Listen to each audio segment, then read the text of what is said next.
This is a video I've been dreading, actually. I hate taking apart these ITEC intake systems. This one's got a bad intake gasket, so it's going to get replaced. So first thing I'm going to do, obviously, get the battery out of the way. I may consider taking the AC line out, but I'm going to go ahead and leave it in, assuming that you have air conditioning that works and you don't want to break that line. You know, first thing I'm going to do is undress the intake, just get all the vacuum lines and stuff off of it. You know, it's a good idea to make note of where some of this stuff goes. The diagram for it is right here on your hood. You need to get the electrical connectors over here disconnected.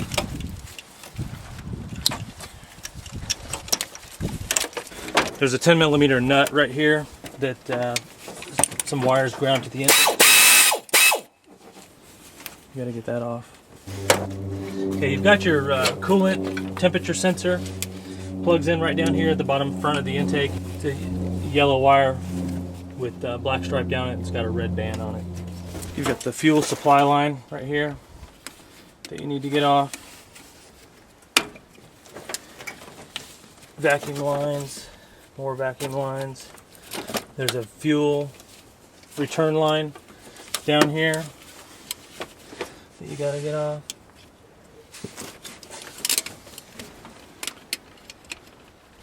AC and cruise control vacuum line. Oh, your thermal vacuum valve vacuums off. You're gonna need to separate the fuel pressure regulator from the fuel rail.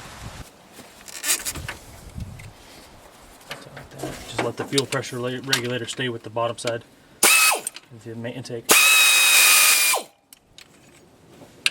Yours is an 89-91. It's like this. If it's an 88, it'll be over on your passenger side fender well. Okay, I'm going to go ahead and take the intake ducting tube off so I can get to the throttle a little easier. This is the other side of the fuel supply to the fuel rail. You got the EGR vacuum hose from your back pressure transducer right here. Brake booster vacuum line. Got your air bypass tube here. You hear guys on the forum talk about dumping a can of seafoam or a liquid wrench or something like that down into their idle air control valve. This is the hose right here that they dump that into. I'm going to go ahead and remove the throttle body here. Keep it separate, and I'll show you why when we get in there.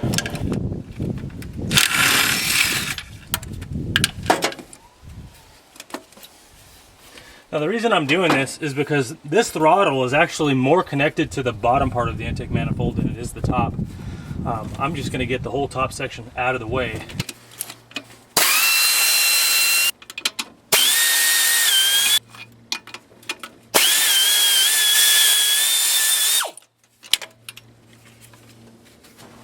You got nuts on the top side of this intake and bolts on the bottom. The bolts go in from the bottom and thread upwards.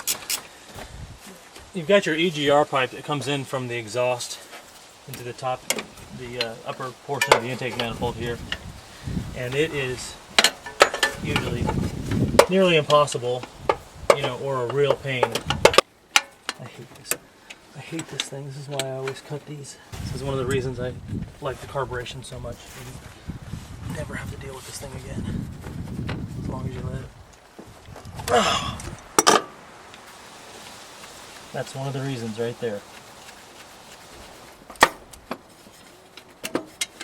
All right, it's out.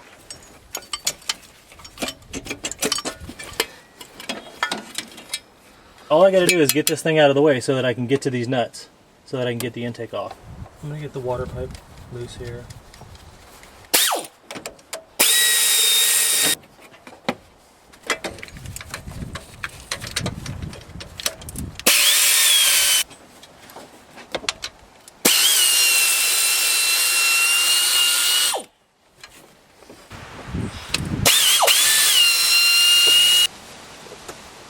God, I hate this.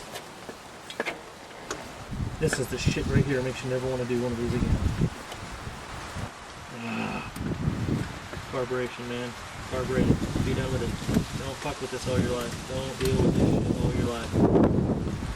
I can't even fucking find it. This is when you get really fucking sick of this ITEC. It takes me 5 minutes to pull the intake off of a carbureted model. I'll be on this fucking thing for an hour. You can't see it, you can't feel it, You can't find it. God damn it! This is why I hate these things. This is why I hate them. This is why I hate them. This is why I hate them. I hate them. Hey, pal. It's warmer out here than it is inside. Did you just scream? So, That's cute in your overalls. I figured out why I'm playing hell with the bottom bolts, because of this automatic transmission pressure cable right here. It's right in the way of my socket going onto the bolt. Let me push that cable out of the way, and hopefully now I can get down on that other lower bolt.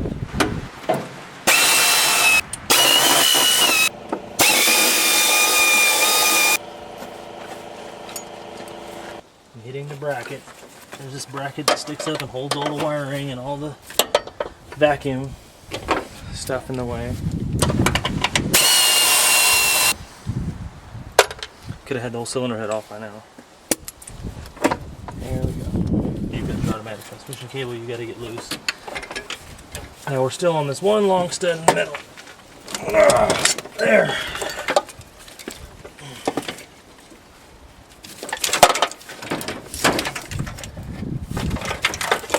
And so that's getting an ITEC injection system pulled off of a 4ZE1.